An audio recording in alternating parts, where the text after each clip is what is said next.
we talk about academic freedom, we discuss that quite frequently on this very podcast. What does it mean to you, and is it relevant today?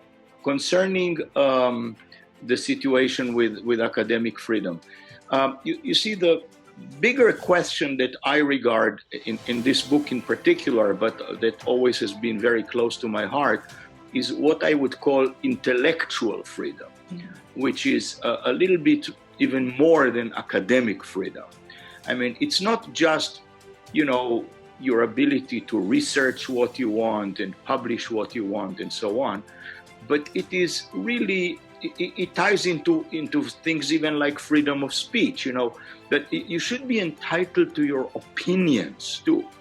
And that's part of what I call also intellectual freedom. And Galileo's fight was largely a fight for intellectual freedom.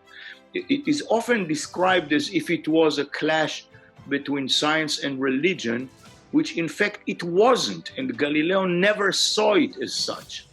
It was Galileo, like all people at his age, was a religious person.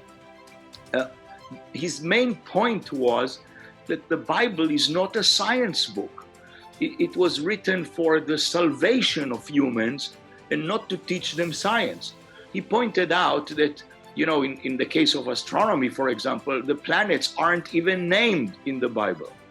And the language used, he said, was such that common people will be able to understand it.